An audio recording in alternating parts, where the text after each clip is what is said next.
So ಹಾಗೆ sir ನಮಸ್ಕಾರ. ತಾವೆಲ್ಲರೂ ಕೂಡ ಈಗ ಒಂದು ಅದ್ಭುತವಾದಂತ ಆನೆಯನ್ನ ನೋಡ್ತಾ ಇರ್ಬೋದು. ಎಲ್ರಿಗೂ ಕೂಡ ಗೊತ್ತಾಗಿರುತ್ತೆ, ಅದುವೇ ನಮ್ಮ ವಿಕ್ರಾಂತ್ ಆನೆ. ವಿಕ್ರಾಂತ್ ಆನೆ ಬಗ್ಗೆ ಹೆಚ್ಚಿನ ಅಪ್ಡೇಟ್ಸ್ ಈಗಾಗಲೇ ಸಾಕಷ್ಟು ವಿಡಿಯೋಸ್ಗಳನ್ನು ಸಹ ನೋಡಿರ್ತೀರಾ.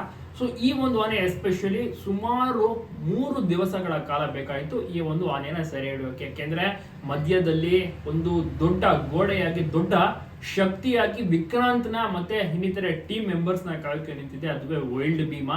ವೈಲ್ಡ್ ಭೀಮನ ಕತೆ ಸಹ ಗೊತ್ತಿರುತ್ತೆ ಎಲ್ರಿಗೂ ಕೂಡ. ವೈಲ್ಡ್ ಭೀಮನನ್ನ ಡಾಲ್ಟ್ ಮಾಡಿ ಆತನನ್ನ ಮಲಗಿಸಿ ನಂತರದಲ್ಲಿ ವಿಕ್ರಾಂತ್ ಆನೆಯನ್ನ ಸೆರೆ ಹಿಡಿಯುವಂತದ್ದು ಆ ಒಂದು ರೋಚಕ ಕಾರ್ಯಾಚರಣೆ.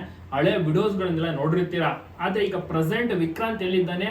ಸಕ್ರೆಬೈಲು, ಶಿವಮೊಗ್ಗದ ಸಕ್ರೆಬೈಲು ಕ್ಯಾಂಪ್ ನಲ್ಲಿ ಚೆನ್ನಾಗಿ ಟ್ರೈನ್ ಆಗಿದ್ದಾನೆ, ಪಳಗಿದ್ದಾನೆ. ಮಾವದ ಹೆಸರು ನಯಾಜ್ ಅಂತ. ನೀವೇನಾದ್ರೂ ಮಿಸ್ ಮಾಡದೆ ಸಕ್ರೆಬೈಲ್ಗೆ ಹೋದ್ರೆ ಅಲ್ಲಿ ನೀವು ವಿಕ್ರಾಂತ್ ಆನೆಯನ್ನ ನೋಡ್ಬೋದು. ಆನೆ ಜೊತೆ ಫೋಟೋ ತೆಗೆಸ್ಕೋಬಹುದು, ಫೀಡಿಂಗ್ ಮಾಡ್ಬೋದು, ಸ್ನಾನ ಮಾಡಿಸ್ಬೋದು. ಈ ರೀತಿ ಬೇರೆ ಬೇರೆ ಒಳ್ಳೊಳ್ಳೆ ಆನೆಗಳು ಕೂಡ ಇದಾವೆ. ಈ ಒಂದು ವಿಕ್ರಾಂತ್ ಆನೆಗೆ ತುಂಬಾನೇ ಫ್ಯಾನ್ಸ್ ಸಹ ಇದ್ದಾರೆ. ನಮ್ಮ ಬಬ್ರುವಾನ್ ಆಗಿರ್ಬೋದು, ವಿಕ್ರಾಂತ್ ಎಲ್ಲವೂ ಕೂಡ ಫೇಮಸ್ ಆನೆ. ಸಕಲೇಶ್ಪುರ ಭಾಗದಲ್ಲಿ ಹಿಡಿದಂತ ಆನೆ. ಬಹುತೇಕರಿಗೆ ಗೊತ್ತೇ ಇರುತ್ತೆ. ಆನೆನ ಫಾಲೋ ಮಾಡ್ಕೊಂಡ್ರೆ, ಆನೆ ವಿಚಾರನ ಫಾಲೋ ಮಾಡ್ಕೊ ಬಂದಂತವರಿಗೆ ಅಪ್ಡೇಟ್ಸ್ ಸಿಗ್ತಾ ಹೋಗುತ್ತೆ.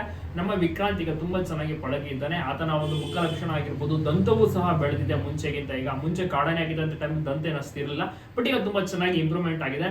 ಎಲ್ಲರೂ ಕೂಡ ನೋಡಿ ಖುಷಿ ಪಡ್ಬೋದು. ಮಿಸ್ ಮಾಡದೆ ಹೋಗಿ ಸಕ್ರೆಬೈಲ್ಗೆ. ಮತ್ತೆ ದುಬಾರೆ ಆಗಿರ್ಬೋದು, ಮತ್ತಿಗೋಡು.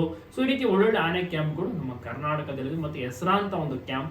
ಆದ್ರೆ ಅಲೋ ಇರುವಂತದ್ದು ಸಕ್ರೆಬೈಲ್ಗೆ, ಮತ್ತಿಗೋಡು ಕ್ಯಾಂಪ್ಗೆ ಮತ್ತೆ ದುಬಾರೆ ಕ್ಯಾಂಪ್ಗೆ. 3 ಕ್ಯಾಂಪ್ಗೆ ಮಾತ್ರ ಕರ್ನಾಟಕದಲ್ಲಿ ಅಲೋ ಮಾಡೋದು. ಅದ್ ಬಿಟ್ರೆ ಇನ್ನ ಬೇರೆ ಬೇರೆ ಇದಾವೆ. ರಾಂಪುರ ಕ್ಯಾಂಪ್ ಅಂತ ಇದೆ, ಭೀಮನ್ಕಟ್ಟೆ ಕ್ಯಾಂಪ್ ಅಂತ ಇದೆ, ದೊಡ್ಡರ್ವೆ ಕ್ಯಾಂಪ್ ಅಂತ ಇದೆ. ಸೊ ಅದಕ್ಕೆಲ್ಲ ಅಲೋ ಮಾಡೋದಿಲ್ಲ. ಮತ್ತೆ ಇನ್ನೊಂದು ಬಳ್ಳೆ ಕ್ಯಾಂಪ್ ಅಂತ ಅರ್ಜುನ ಇದ್ದಂತ ಕ್ಯಾಂಪ್. ಸೊ ಅಲ್ಲಿ ಕೇವಲ ಮಹೇಂದ್ರ ಮತ್ತೆ ಲಕ್ಷ್ಮೀನ ಇರುವಂತದ್ದು. ಅಲ್ಲೂ ಕೂಡ ಹೋಗಿ ನೋಡ್ಬೋದು, ಬಟ್ ಅಲ್ಲೂ ಕೂಡ ಅಲೋ ಇಲ್ಲ.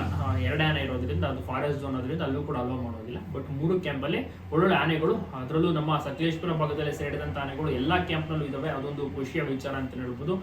ಶಿವಮೊಗ್ಗದ ಸಕ್ರೆಬೈಲ್ನಲ್ಲಿ ಈಗ ತುಂಬಾ ಚೆನ್ನಾಗಿ ವಿಕ್ರಾಂತ್ ಪಳಗಿದ್ದಾನೆ. ತಾವೆಲ್ಲರೂ ನೋಡ್ತಾ ಇರಬಹುದು. 3 ದಿವಸ ಬೇಕಾಯ್ತು ಈ ಒಂದು ಆನೆನ ಹಿಡಿಯಕ್ಕೆ. ತುಂಬಾನೇ ಕಷ್ಟ ಆಯ್ತು. ಅದು ಅರೇಳಿ road, centre of the road ನಲ್ಲಿ ಸುಮಾರು 3 ಗಂಟೆ ಟ್ರಾಫಿಕ್ ನ ಕಂಪ್ಲೀಟ್ ಆಗಿ ಬ್ಲಾಕ್ ಮಾಡ್ತಾರೆ. ಒಂದು ಆನೆನ ಲೋಡ್ ಮಾಡಿದ್ದು ಮೇನ್ ರೋಡ್ ನಲ್ಲಿ, ಅರೇಳಿ ಮೇನ್ ರೋಡ್ ನಲ್ಲಿ, ಅರೇಳಿ ಟು ಸಕಲೇಶ್ಪುರ ಮೇನ್ ರೋಡ್ ಅಲ್ಲಿ.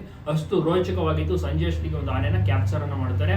ಅಲ್ಲಿ ಕಾಡಾನೆ ಭೀಮ ಮಲಗಿರ್ತಾನೆ, ಅದನ್ನ ಡಾಟ್ ಮಾಡಿ ಇಂಜೆಕ್ಷನ್ ಕೊಟ್ಟು ಮಲಗಿಸಿರ್ತಾರೆ. ಯಾಕೆಂದ್ರೆ ತುಂಬಾನೇ ಹತ್ತಿರ ಇತ್ತು ಕಾರ್ಯಾಚರಣೆ ಜಾಗಕ್ಕೂ ಮತ್ತೆ ಭೀಮ ಎಂಟ್ರಿ ಕೊಡೋಕು. ಸುಮಾರು ಏನಾದ್ರು ಎಡವಟ್ಟುಗಳಾಗ್ಬಿಡ್ಬೋದು ಅಂತ ಒಂದು ಮುಂದಾಲೋಚನೆಯಲ್ಲಿ ಆನೆನ ಮಲಗಿಸಿರ್ತಾರೆ ಡಾಟ್ ಮಾಡಿ. ಸೊ ಅಂತ ಒಂದು ರೋಚಕ ಕಾರ್ಯಾಚರಣೆ. ಈಗ ಸದ್ಯಕ್ಕೆ ಸೂಪರ್ ಆಗಿ ಪಳಗಿದ್ದಾನೆ.